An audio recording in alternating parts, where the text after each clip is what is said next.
টি-20 বিশ্বকাপ সামনে রেখে ওয়ানডে সিরিজ নয়, তার বদলে 5 ম্যাচের টি-20 সিরিজ খেলতে রাজি হয়েছে বাংলাদেশ ও পাকিস্তান। আগামী মে মাসে টাইগাররা সফর করবে পাকিস্তানে। এর পাল্টা সফরে জুলাই মাসের মাঝামাঝি বাংলাদেশে আসবে পাকিস্তান দল।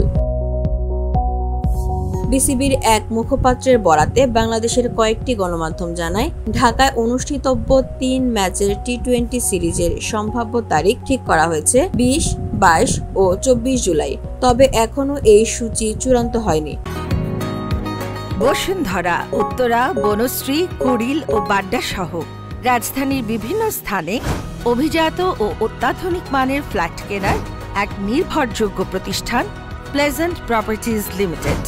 তাই আপনার স্বপ্নের আবাসনের জন্য আজই যোগাযোগ করুন। Pleasant properties limited, where destiny matches eventually. অন্যদিকে পাকিস্তানের সংবাদ মাধ্যমগুলো এরই মধ্যে মে মাসে অনুষ্ঠিতব্য সিরিজের সম্ভাব্য সময়সূচি প্রকাশ করেছে। সেখানে জানানো হয়েছে, সিরিজ শুরু হবে মে মাসের শেষ দিকে। দীর্ঘ 17 বছর পর আন্তর্জাতিক ক্রিকেটে ফিরছে ফয়সালাবাদের ইকবাল স্টেডিয়ামে। 2008 সালের পর সেখানে আর কোনো আন্তর্জাতিক ম্যাচ হয়নি। আর সে দীর্ঘ বিরতির পর প্রথম ম্যাচেই প্রতিপক্ষ হিসেবে থাকছে বাংলাদেশ। প্রকাশিত সূচি অনুযায়ী 25 ও 27 মে ফয়সালাবাদে অনুষ্ঠিত হবে প্রথম 2 ম্যাচ।